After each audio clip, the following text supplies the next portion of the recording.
Well, here we are. I'm Tom Osman, and this is Whatever Comes Next. It's the podcast where I explore the world of underground and independent music making. And on today's episode, I am joined by Dallas Seger and Justin Hamm, who are two-thirds of Manic Abraxas, a rock or maybe metal band that is hard to categorize. If you go onto Metal Archives and probably various other sites, you will see them say that Manic Abraxas is a doom or a stoner metal band. As I discussed with the guys in this interview, that isn't really necessarily the best description of the band to characterize what they've been doing recently. They've just put out their latest record, Skinformation. And if I was going to describe that album quickly, I would say it has more in common with bands like Motorhead or Celtic Frost or Venom, kind of dirty, scuzzy, overdriven, petrol-fueled rock and roll with some elements of metal. And in fact, the band does incorporate all kinds of different elements throughout their records. And both this record and the previous record were recorded by one of my absolute favorite people in music, Steve Austin of Today Is the Day. So we are here to talk about the latest record. We're here to talk about the history of the band. And they were a great couple of guys to talk to. Fun, surrealistic bunch.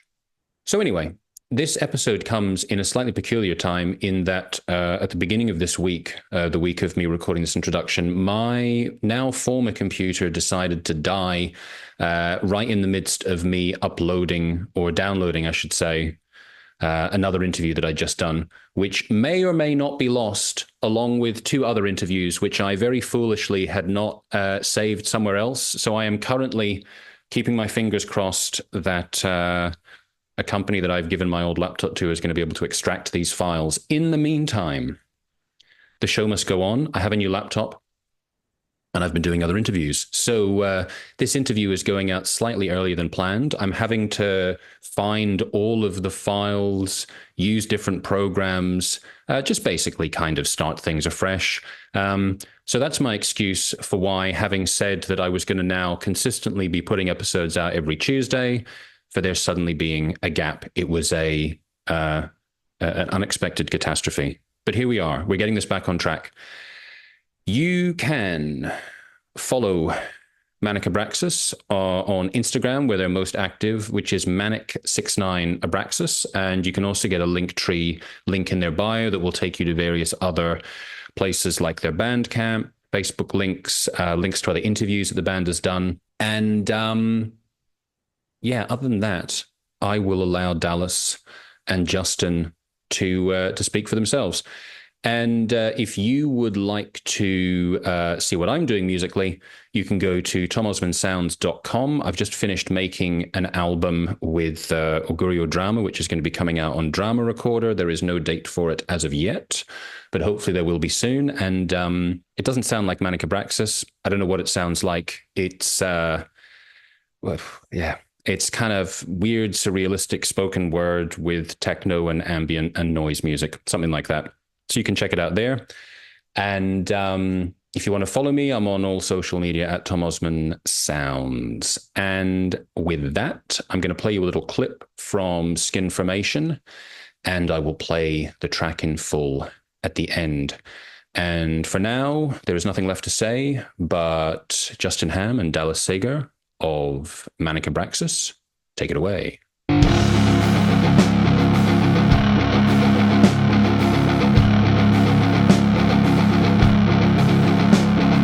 Trace levels surging, you're trembling in your bunker, yeah.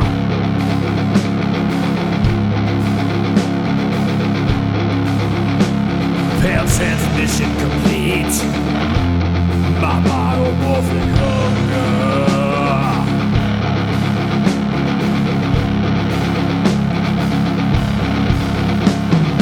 Aha. Oh, it's all good. We good?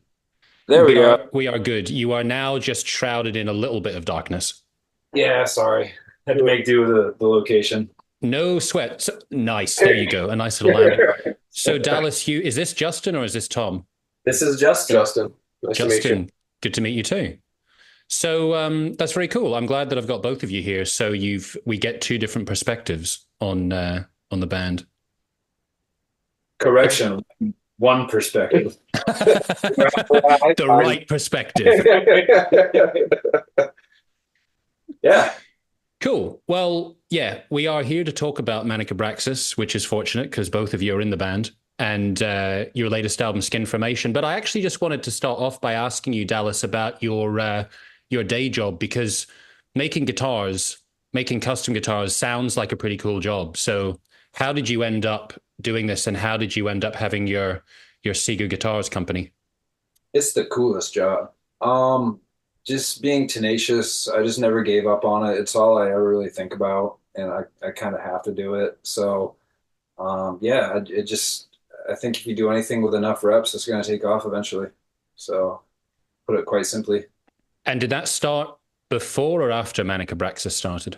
Oh, that started ages and ages ago, when I was a teenager, really. And then it was a Oh. hobby for a long time, and then kind of a semi-professional hobby, and finally a full-time professional hobby or a full-time professional gig. Yeah. But yeah, that's been my longest passion. So, And so I understand that you play your own guitars. Do you also make basses as well? yeah, Justin's got a couple of really bitchin' basses that I've done, and it makes a difference, really. You know, we're like snobs about tone and gear and stuff like that, so it's really cool that we can get like exactly dialed into what we want. Yeah. Yeah, well, I mean, on that point, like thinking about the latest record, I think you do have a really great sound and a really great tone. Like, which track was it in particular? There was, I think it might have been the title track. You've got like this really, really deep, gritty, rumbling sound, very dirty, kind of like when I was thinking about the album before, like it just made me think of a lot of the album makes me think about petrol fumes, like some kind of churning machine, which That's I all. think is a very cool effect. That's very cool, actually. I take that as a big compliment. Definitely meant as one. Now, question for you. I saw on Metal Archives, they say that you are doom stoner metal. Do you sign off on this description? We can't shake the allegations. I mean, there's a doom element, Yeah. Yeah. but I think of us as more like Celtic Frost worship almost. Mm-hmm. Yeah, I guess the very, very early months of the band a long time ago, it was like a doom band, but you know, things change. But yeah, it's still funny. Like our latest show, they're billing us as a doom band. I'm like, we're playing like so fast. Yeah.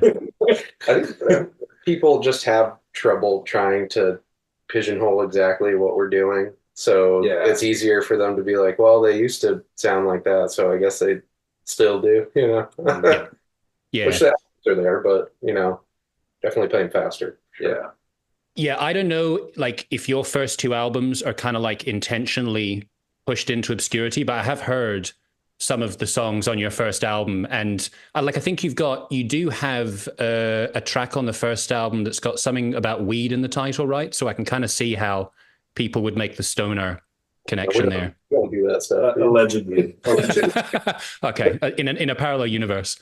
Yeah, that first album, it's got some cool material on it, but it's really like a demo, you know, Okay. because of the quality. I think the material is pretty cool, but like it was like brand new. It wasn't even really rehearsed, so I kind of consider it like some cool ideas, but it's really like a demo at the end of the day. Okay. And we had one album that we just kind of totally redacted and struck from the internet. So I don't know what you're Okay. talking about. I've never even. yeah, what album? I think because of our own fault and inexperience, it didn't. I don't know what you think. To me, it didn't end up how we wished it would. Yeah, the idea was there. Yeah. The songs were cool, but they weren't fully what we imagined them. And we did actually, a few of the things from that record ended up on Skinformation. Yeah. And they sound how they're supposed to now, which is Yeah. nice. So, but So foreign winds and Skinformation are canon then. yes, yeah. For the other stuff, well, I don't know what you're talking about. Our first album is Foreign Wind. That's all good. So Thinking about though the history of the band, so you've also got a Tom Bennett is your drummer. Has it always been the three of you? No, not. Oh, well, you can go if you want. Yeah, well, there's been multiple people in the band in the past. Tom and I are the biggest mainstays, I believe. Yeah. So Same personnel on Foreign Winds in this one, and yeah, to me, it's like the final form of the band. Like we're best friends. It's really like, yeah, I just think the three of us is like an absolute unit, and I can't imagine. There's just a lot of chemistry with the three of us, I think, and we're really aligned on what we're trying to do. it's the first time I've been in a band where it's just like it's completely stress free. Yeah, Like it's kind of alarming actually how well it goes. yeah. You're like, But this must be a Tom, dream. I Yeah. can't say enough good things about Tom. He's not only like an absolute treasure of a friend, but his performances, everything you hear on either Foreign Winds or this one is one take all the way through, no punches, often the first take. So he is an absolute pit bull on drums, and we wouldn't be the band we are today without him. And how much of the recording that you do, and how much of the tracks are honed over playing live shows? I think it's good to kind of put them through the crucible and like test them out live. I think that's important.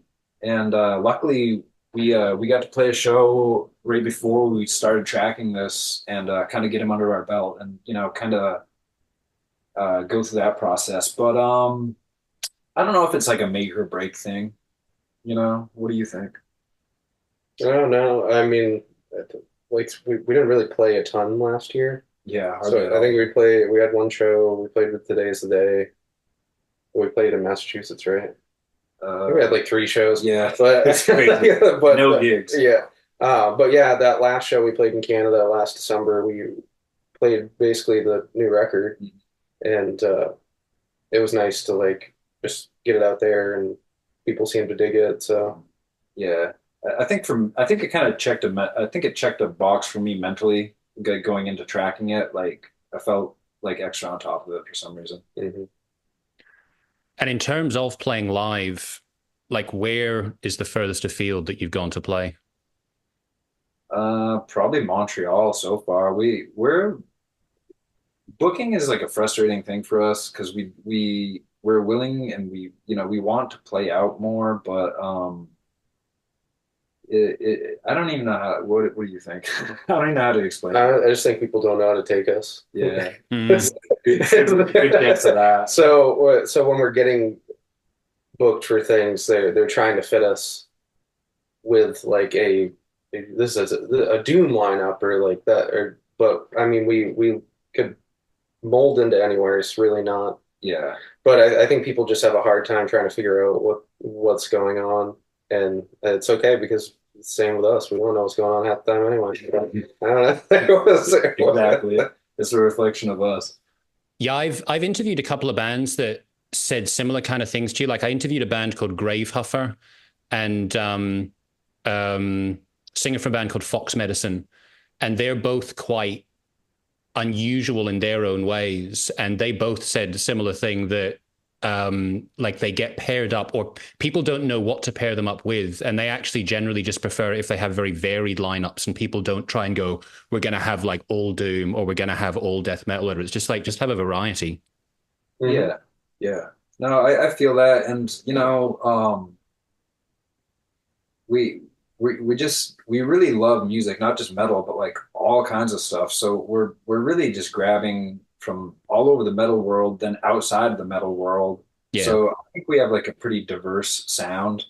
And the sad thing is, I think for a lot of fans, if they're not like, well, they sound like Saint Vitus, or they sound like Midnight, or they sound like XYZ, and they can't sum it up like that. Yeah. I think sometimes I don't know. I think you know what I'm trying to say. Well, you brought up what I think is a very relevant band, and you brought up one of my favorite bands, led by one of my absolute heroes. Today is the day.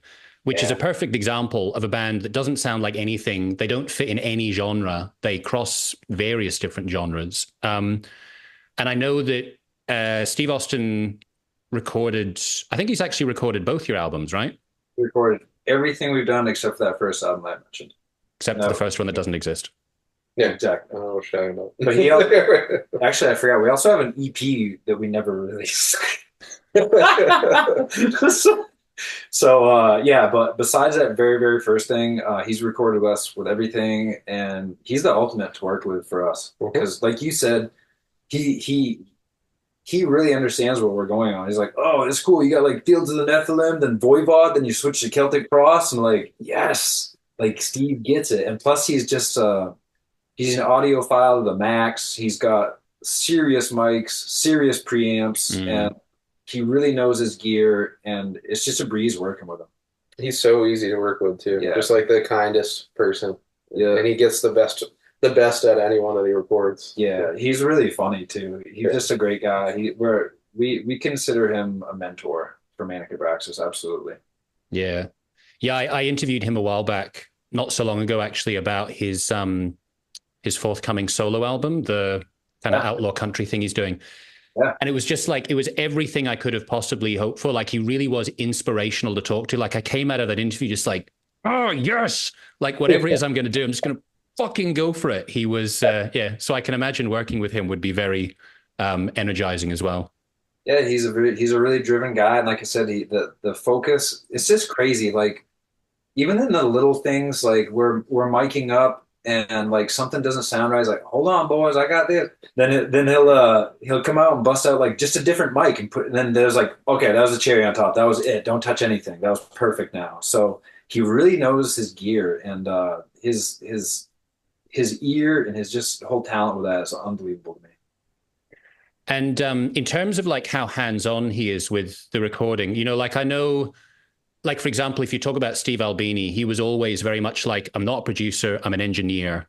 So like how much does Steve Austin actually contribute ideas to the sound of the recording? Because like on the latest album, I noticed you got some very quirky production choices that I thought were interesting. And I'm not sure how much of that comes from you and how much of that comes from Steve.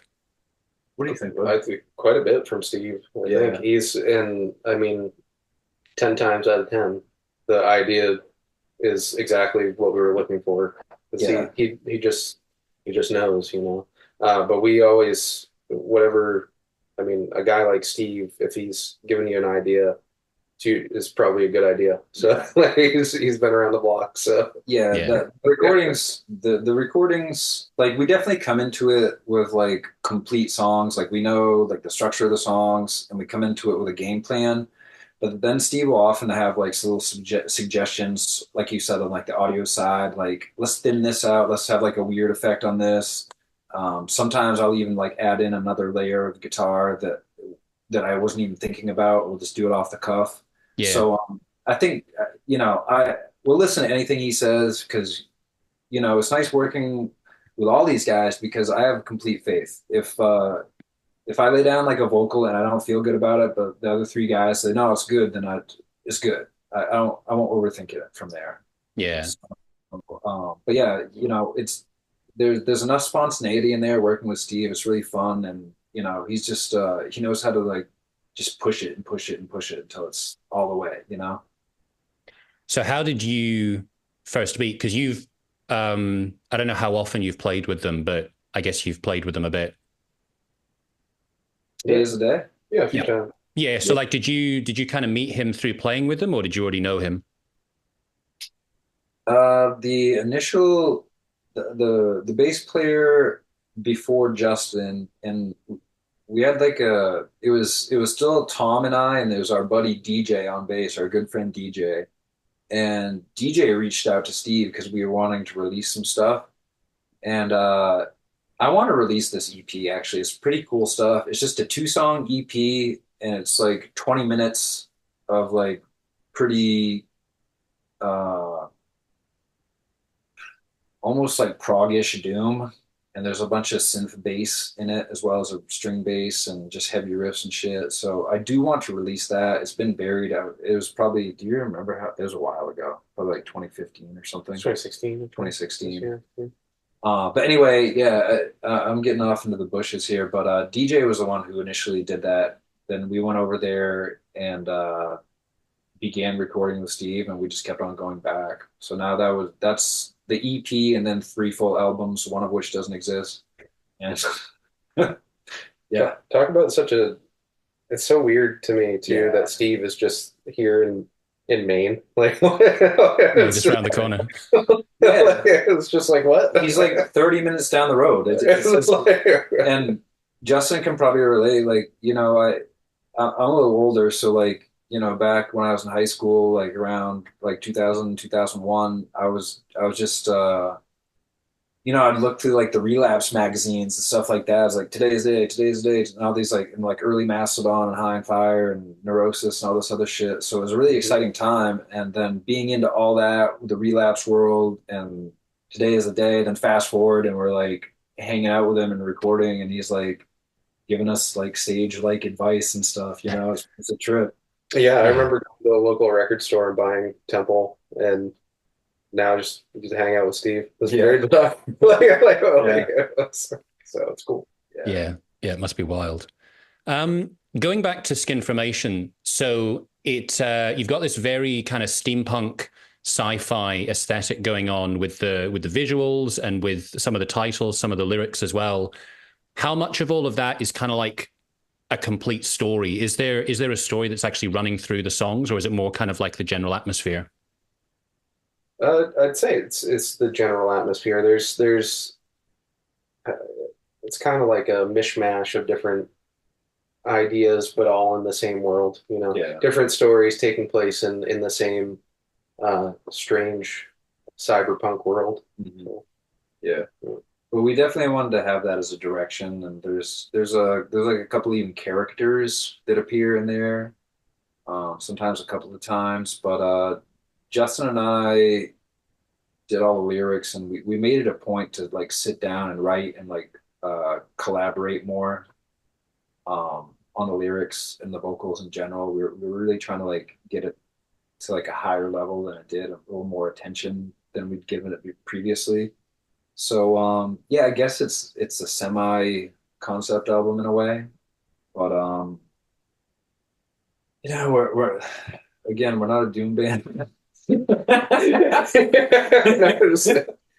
the thing that really kicked off the whole idea for the record, because I think we originally didn't really have a theme for the record, but I read Neuromancer, and then I was like, you got to read Neuromancer, dude. Yeah. And I also read Three Stigmata of Palmer Eldritch by PKD. Yes, and those two were like they were like the basis for this record. Yeah, I was also like overdosing on like Y2K era sci-fi movies and stuff. So like notably Existence and It's funny that you brought up Existence. I think maybe partly because of the cover with the sort of the body horror Cronenberg type of thing. I did think of Existence. I love that movie. Yeah, dude, it's one of my favorites. I watched it one night and then I just kept on watching it over and over again like a psycho. And now I'm on eBay trying to find like promo shirts. No, not only that, like scene used props and stuff. But I don't like to be like too I don't like to explain stuff too much, but little spoiler, Transcendex is just basically the story of Existence on so it's the track Transcendex on our album is so yeah, super pumped on that movie, guys. I love it so much. Yeah, I need to watch that movie again. I watched it quite recently, but it stands up to repeated viewings. I could happily watch that again right now. Maybe I'll just watch it again tonight. And you know what's funny? I was listening to Justin because if he like tells me to listen to anything or read anything, I just do it. So he got done with Three Stigmata of Palmer Eldritch. Then I read it. Then right after that, I watched Existence, and then they had like little Perky Pats Easter eggs in there. Mm-hmm. So there's like direct, and I was like, I know I'm on the road to Skinformation, baby. Here we go. This is the sign. It's weird how like it just sort of like fell in that way because they're like you see the connections of those those two things that you just consumed. Yeah, It's strange. yeah, crazy. Strange and crazy can be very inspirational. I think so, big time. That's where it's at. Oh yeah, so you brought up the sharing of the vocals. I'm kind of curious how to distinguish when one of you is singing and when it's the other. For example, on Winter's Muse, which is one of my favorite tracks, I like this, like, I don't know how to describe it. It's almost like a kind of like a vampiric, ghoulish kind of voice. Which one of you is that? It's not even That's not us. That's Oh, it's not you. That's our guest appearing. That's William Maybelline from Qual in Lebanon, Hanover. We are huge fans of Qual and Lebanon, Hanover too. I think they're like one of the better, newer like post punk bands. But Qual was like we're super big on his work, and we reached out, and he was willing to work with us. So we were like, oh, sick. So yeah, it's not that's him. Yeah. Yeah, so he did fantastic vocals on that. He also provided samples, drum beats. He contributed a lot to that, actually. So I couldn't believe that he got back to us. So to me, one of the coolest things about Skinformation is we got to work with like three of our idols. Right off the bat, we got Steve Austin doing the engineering, producing. We got Gage Linston doing the artwork, which is incredible. I just explained like this is what we're trying to do, and he came up with all of it, the whole layout, everything. I didn't give him any input whatsoever. He knew exactly what was up. And then last but not least, Qual, we got the vocals and the samples and stuff on the Winter's Mute. So yeah, this is a dream come true. So he contributed kind of like drum samples for Winter's Mute. Is that right? Yeah, like I don't know if you noticed, Thomas, but there's like an electronic like industrial section, and then there's a part where it's like live band, live drums, acoustic drums, and then it goes back. So it's kind of like it's like a Nine Inch Nails type mashup of percussion. Yeah, I Um, did. Like that track stood out that I thought, okay, that it does feel more industrial than the other tracks. Definitely, yeah. And we almost didn't put it on there. It went through like five or six iterations, and we almost didn't put it on because we thought it was going to be too far out. And then at the end, we're like, no, that belongs on there. So You know what it makes me think of a little bit? And because you brought up Celtic Frost, it's a little bit like on Into the Pandemonium, where they have One in Their Pride, which we kind of like, you listen to and you go, what the hell? This is so yeah, different. But then if you think about the album as a whole, it's so eclectic that, yeah, like, why not have that there? yeah, I like that. I'm a fan of all Celtic Frost, like every bit of it. And the they're another band that I look up to. They're so diverse. They got slow, they got fast, they got melodic, they got not melodic, they got textural stuff, industrial stuff, and I get excited about that stuff, and yeah, I just look up to them so much in so many ways. Yeah, pretty amazing band. So you'll also give some love to the much hated hair metal phase. I guess it's not really hair metal; it was more like glam rock, I suppose they went into. I think so. I love Cold Lake. I think it's got some legit good tunes. I guess Thomas Warrior's like disowned it, but I'm a fan of it. I legit like it. What do you think, Justin? You're keeping very quiet. Oh, I like it too. No, I like literally. I. If it's like fucking out there, Yeah, you can be rest assured that I'll enjoy it. yeah, And a band like Celtic Frost, like in my eyes, they can't do any wrong. So yeah. I won't take any Cold Lake slander. Don't even try me. He won't suffer that. That's all right. I'm not going to slander it. So, A couple of other bands that I thought of, particularly when listening to the latest album, and I don't know if I imagine probably they were kind of big influences on you as well, are Motorhead and Venom. Do they also fit into your Big kind of time. listening loves? Big time. All three of us have like listened to the Venom and Motorhead to the max through our lives. I don't even think we need to listen to it anymore. I think it's just memorized. It's yeah, like, I know. but yeah, definitely big fans. Big fans. Huge inspirations, especially Venom.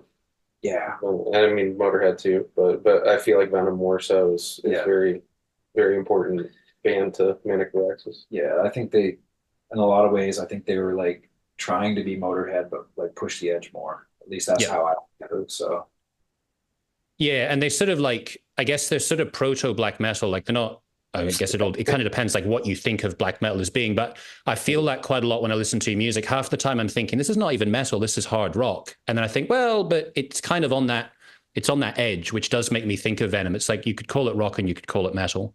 Yeah, we kind of, I feel like we skirt that line a lot too. Um, and we're also into like all the big 90s bands, and that was a really interesting time in music where you'd have like, you know, like grunge and all that. There was like straight up like this is like heavy fucking stuff, and it's on the radio. And you had bands like Pantera, which were like they were like almost they were like at the threshold of the mainstream, So Yeah. yeah, it's interesting how that stuff kind of blends together. Yeah, on the topic of Pantera, I really appreciate the fact that they did Vulgar Display of Power, and then I remember on one of the Vulgar home videos, Phil Anselmo's talking to the crowd at some show, and he's talking about what's going to be Far Beyond Driven. He's like, the next thing we're going to do is going to be the most fucked up shit you've ever heard. It's going to make you think, what the hell's wrong with these people? And it was true.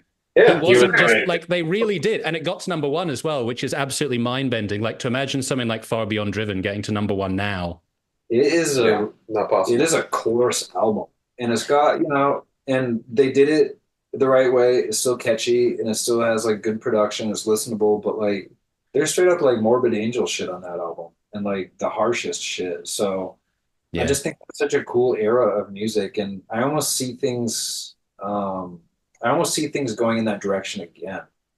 We were just talking to our buddy the other day, and like hardcore is like humongous. It's like bigger than it's ever been, and that's kind of in that niche of like extreme music in a lot of ways, or at least it's like cousins with it, or whatever you want to say. Well, yeah, hardcore is interesting now too because there's no separation between hardcore and metal. It's all Yeah, Yep. like they are very like there's hardcore bands that are straight up aping like Bolt Thrower yeah, and stuff like that, which never would have happened back in the day. But like it's hardcore is just like you said, or like when we were talking to Chris from Cruel Hand, it's bigger than it's ever been. Like Yeah. yeah. so I think I almost see it as like a renaissance of that period where I don't know, I don't even know what you'd consider the mainstream anymore because the world we're living in is much different. But I just Mm. think people want it. I think people want hard, heavy music. Yeah, well, I feel like everything goes in cycles. So hopefully this is a wave that's coming back. I hope so. I hope so. But speaking of Phil Anselmo, I remember one thing he said, like bands make the mistake of trying to sound like three bands, but like what you want to do is sound like 30 bands. And I really took that to heart, maybe too much. But I well, I like think that. it's good advice, Yeah. honestly. So Yeah. He's probably drank a little bit too much in public over the years, but from time to time, Phil Anselmo does say some quite wise things. yeah, I mean, even a blind squirrel finds a nut now. I haven't heard that before, but I like that a lot. Um, so on kind of like the topic of the changes in music trends over the years, how do you guys feel about this current age we're in where so many people digest the music online on streaming services? I mean, it's just the way it is now. Like it's I I don't want to be like the old guy that was in a cloud, because it's music's how people ingest music now is just completely different from when we were all younger. Yeah. Hmm. And that's fine. It's just the way it is now. I think the only thing is that there's just too much to digest. There's just too much fucking music, man. Yeah. Yeah. Not that that's a bad thing, but it's just like I get overwhelmed sometimes. It's crazy. Yeah, just the amount of releases in any given week is staggering. So, but yeah, I don't know. Obviously, we're living in a time of like super short attention. But I still think I still like put on albums. Where I mean, granted, I'm doing it with Spotify or whatever, if not the physical thing. But I still think there's we wanted to put out like an album, And that's part of the reason it's so diverse. Because back in the day, you'd have like the rock song, the single, the live song, the ballad. So while we didn't exactly do that, I wanted to have some diversity to our album.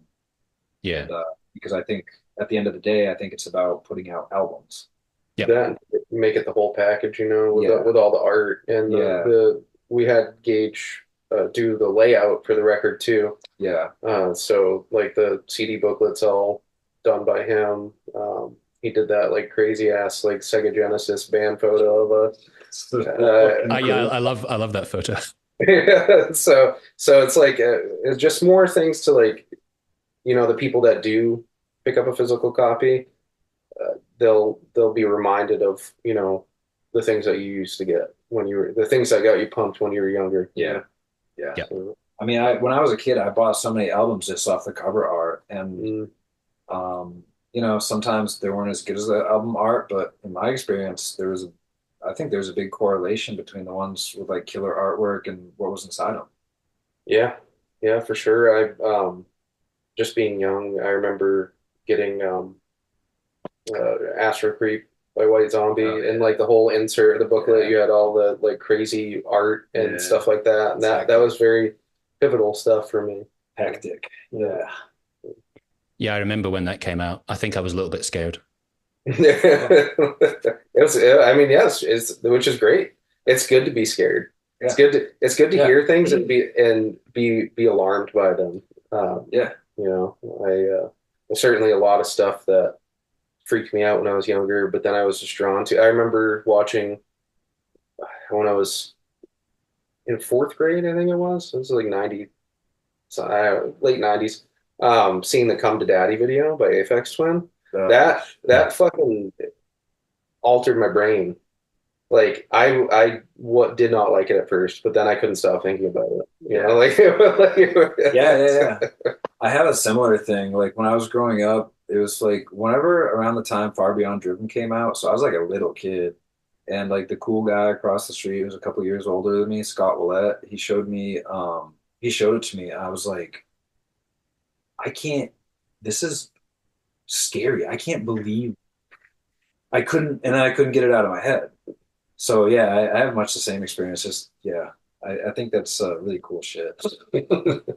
Yeah, it's funny that way, that stuff that at first you can be like, oh, this like makes me feel weird, and then you just keep coming back to it. Like I remember when I first heard Neurosis, and I was like, I don't know what to do with this. And then I was just like, I kind of want to hear it again. And then I just kept coming back to them again and again, and they became one of my favorite bands. So they kind of like affected me. Mm-hmm. They have all like the spooky, like layered sounds and like just like whatever, like I don't know. They have so much atmosphere to everything they do. I'd consider that as another influence for ours, honestly. Yeah, we were Yeah, just Times of Grace the other day. Yeah. Yeah, it's great. I love Times of Grace. I think Through Silver and Blood is my favorite, but Times of Grace is like has a very similar impact for me. Yeah. I was just telling Justin the other day, we were the symbology, like when Through Silver and Blood came out and they had those shirts with the snakes intertwined and stuff, like I will never forget that. That's just like that just sticks like way out in my memory for some reason. Yeah, I guess all this kind of like when you can tap into something that seems kind of like mythic or kind of like from a different world, that's also got a great power because it's such an unknown kind of element. You're like, where is this coming from? What is this? Yep. Yeah, absolutely. So I think that kind of mystery to music is like incredibly important. And, Yeah.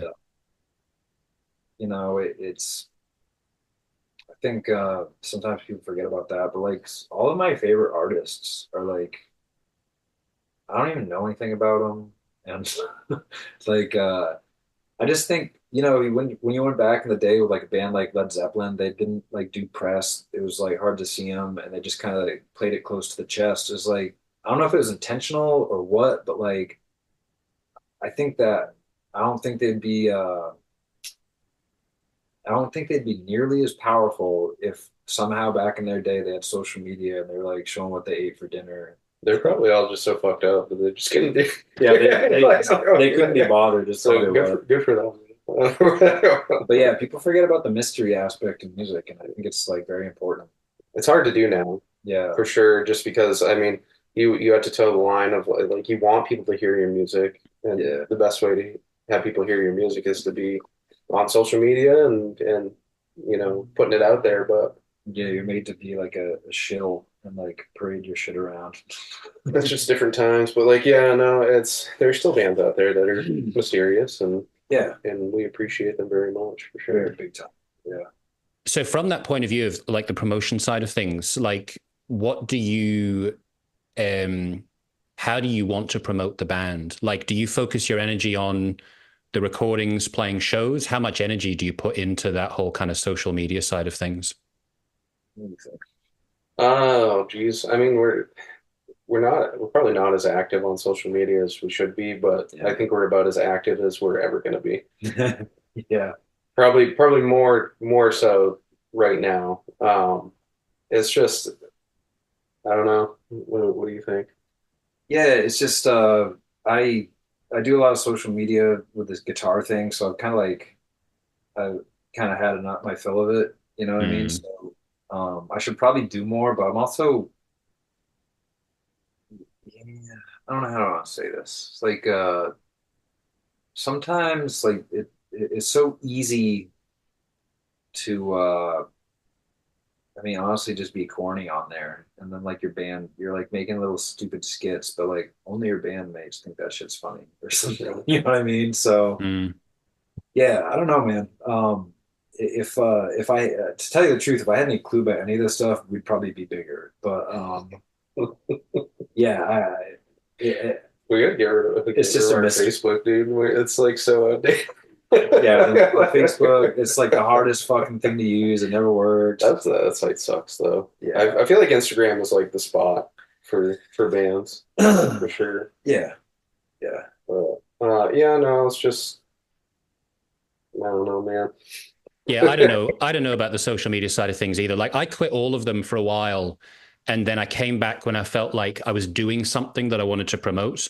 So I Yeah, kind of try and keep that in mind of like, if I'm going to use this, it's going to be functional. Like I want to promote something, but it's still yeah, very difficult to know like how much is it worth it? Like if I post something and it gets a certain amount of likes, how many of those people are actually going to go and, like listen to an episode or listen to a track if I'm making some music, whatever. It's very difficult to kind of like know how much time it's worth. Well, I feel like people get so caught up in like numbers and shit, but when you think about it, like even if you had like five people watching, that's like imagine being in a room with five people like listening to you, just listening to you talk. Like yeah, that's a lot of people, you know? Like yeah, I think people get so caught they're like, oh, I gotta have like a fucking 1,000 people looking at me. It's just this day and age, like it's all you have to have the highest number but I mean to even have like 5 or 10 people seek out what you do, that's a pretty big group of people. So I don't know. Yes. yeah. I mean, we have no illusions of this. We're not gonna like probably ever make money at this. We just really fucking love it. Yeah. So we don't.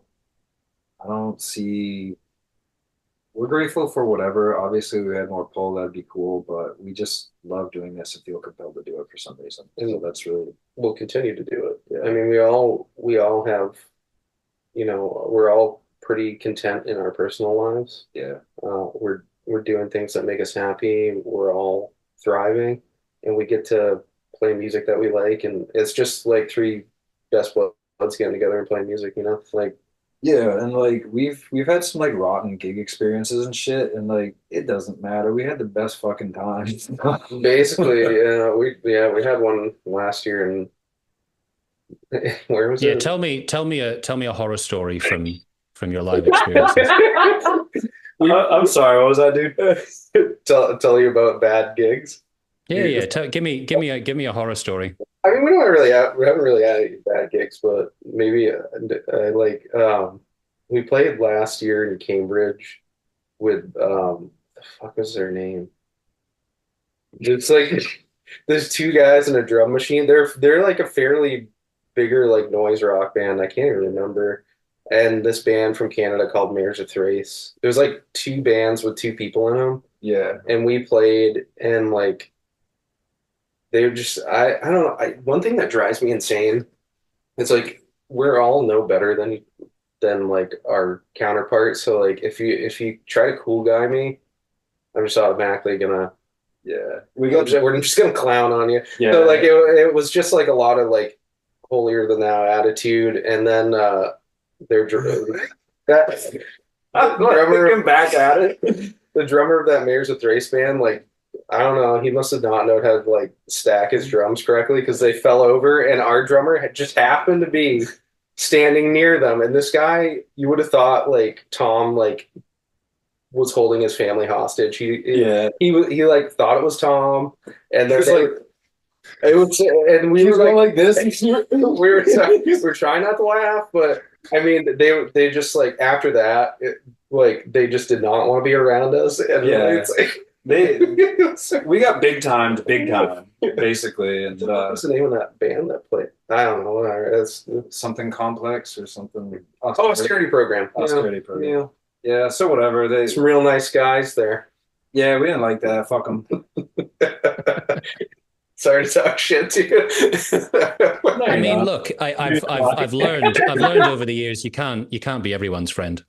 It's true, No. and that's why when we're going to gigs, we try to be. I don't want to be an asshole. I want to be friends with everyone. You know, like I want to have like we're all doing the same thing. So why shouldn't we like be, brothers in arms? You know. Yeah. Like, There's a lot of weird music. Just unfortunately attracts a lot of weird people and sometimes really insecure people. But that's just that ain't us. Yeah. Not everything weird can be great. No. No, and if you're piping in a bass line, you're fucking whack. What are you doing? Just because you guys don't have any friends, you can't be a 3-piece. You got no friends. That's enough of that. We're just three goofballs. We're just trying to have fun. Yeah, That's all. and we do every time. Come see us and you'll know. Yeah. Well, thinking about shows, what have you got coming up in the near future of the weeks and months? All right, October 5th. October 5th, yeah. October 5th, we're going to be in New York City at Wild Goose. The next day, Sunday, October 6th, we're going to be at Ralph's Rockin' Diner. The October 5th is going to be with Leather Church. Others, I don't know. The Worcester gig is going to be with Sadist, Bosch, and oh boy, I'm sorry, I think there's two others, but they're both going to be a bitchin' good time. Mm-hmm. And I think we were talking about it right now. We might mix up our sets to we might have a little bit more of an extreme set when we play with Leather Church, a little bit more of a rock focused set in Worcester. But that's not. We'll see. But that's all for now. Yeah. That's cool. Well, and also, despite the fact that we've just kind of been talking about our misgivings about social media, in general, when people want to kind of keep track of the band, what's going on with shows and releases and news, what's the best way for them to do that? Instagram. Yeah. It's The at gram. Manic 69 Abraxas. You're never going to be able to spell it. In fact, every gig we show up, they spell it wrong on the flyer. That was the other thing when we played that show in Cambridge.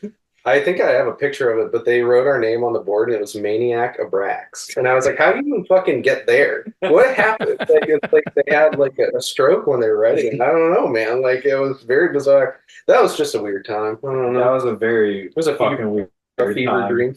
That was a fever dream gig. Yeah.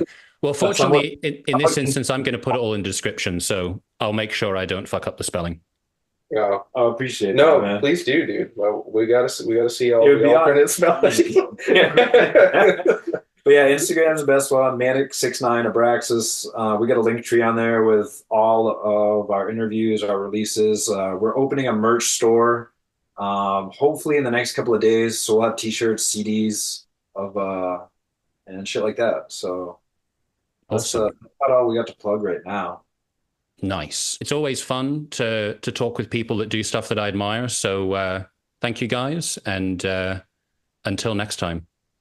Right on, Thanks, man. man. Thank you so much. All the best. See ya.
level surging. You're trembling in your bunker, yeah.